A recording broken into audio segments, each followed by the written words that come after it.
ووالاه وبعد. عن جابر قال أتى النبي صلى الله عليه وسلم النعمان بن قوقل فقال يا رسول الله أرأيت إذا صليت المكتوبة وحرمت الحرام وأحللت الحلال أأدخل الجنة؟ فقال النبي صلی اللہ علیہ وسلم نعم. امام مسلم رحمۃ اللہ علیہ نے اس حدیث کو مشہور صحابی رسول حضرت جابر رضی اللہ تعالیٰ عنہ سے روایت کیا ہے. کہتے ہیں کہ نعمان بن قوقل نامی ایک صحابی اللہ کے نبی صلی اللہ علیہ وسلم کے پاس آئے اور انہوں نے پوچھا یا کہا کہ اللہ کے رسول ارأیت اذا صلیت المکتوبۃ وحرمت الحرام واحللت الحلال ادخل الجنہ؟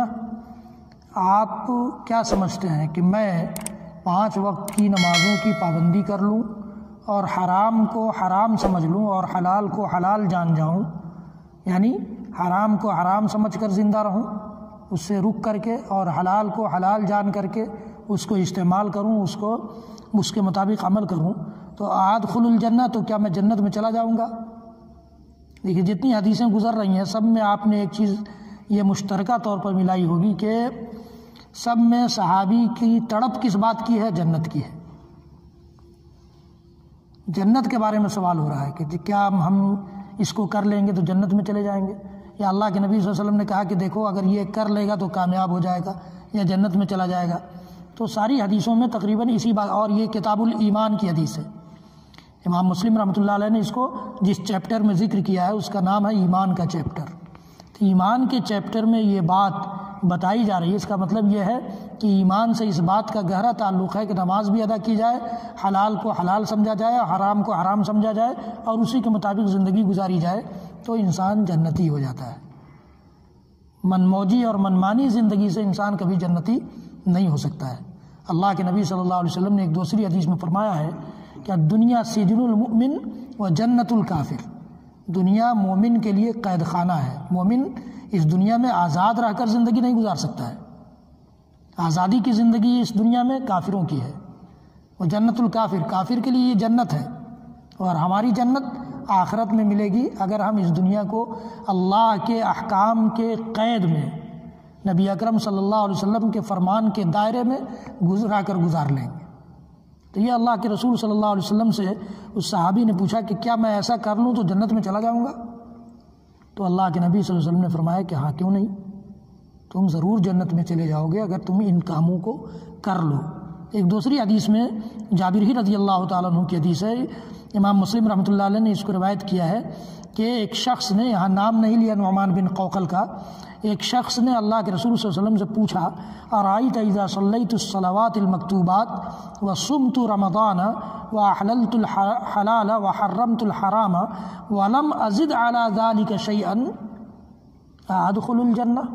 اس میں ایک جملہ بڑھ گیا ہے. پوچھا کہ 5 وقت کی نمازیں پڑھ لوں اور رمضان کا روزہ رکھ لوں، حلال کو حلال سمجھوں، حرام کو حرام سمجھوں، تو اور میں اس پر کچھ بھی زیادہ نہیں کروں، اس سے زیادہ کوئی عمل نہیں کروں، رات بھر جاگ کر نماز بھی نہیں پڑھوں، روز کا روز روزہ بھی نہیں رکھوں، بہت زیادہ چونکہ مال صحابہ کرام کے پاس ویسے بھی نہیں تھا تو بہت زیادہ صدقات و خیرات بھی نہ کر پاؤں، تو کیا میں جنت میں چلا جاؤں گا؟ اس میں ایک جملہ یہ بڑھا دیا گیا کہ وَلَمْ أَزِدْ عَلَى ذَلِكَ شَيْئًا، اس سے زیادہ کچھ نہیں کروں.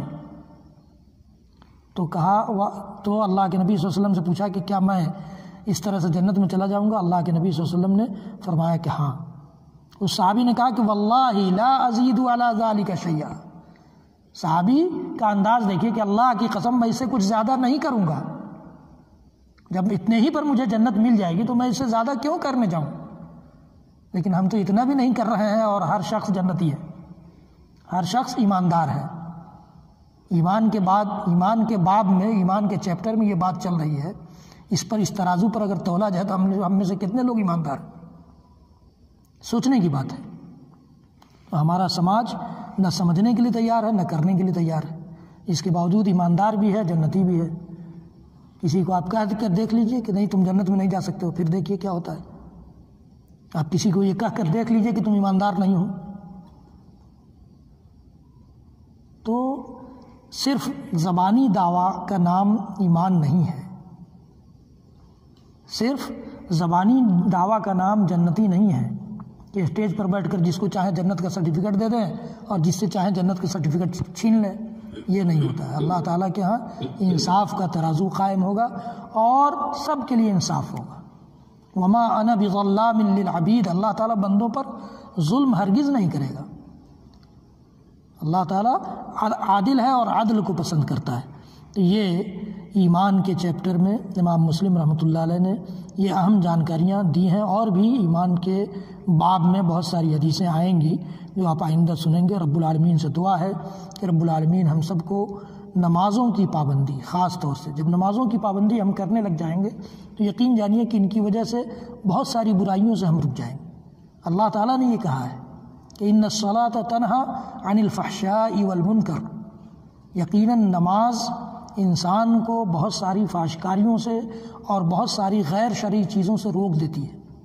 ہماری نماز میں وہ اثر نہ آ پائے یہ ہماری غلطی ہے، لیکن اگر جس دن ہماری نماز میں وہ اثر آ جائے گا تو ہم بہت ساری برائیوں سے رکنے لگیں گے، بہت سارے فواحش سے، منکرات سے اپنے آپ کو روک پائیں گے. اللہ تعالی ہم سب کو ایسی ہی نمازوں کی توفیق عنایت فرما دے اور ان سارے اعمال کی توفیق عنایت فرما دے جو ہم سب کو جنت کے قریب کر دے اور جہنم سے دور کر دے. وصلی اللہ تعالی علی نبینا محمد وعلی آلہ وصحبہ وسلم تسلیما کثیرا. سبحان ربک رب العزۃ عما یصفون وسلام علی المرسلین والحمد للہ رب العالمین.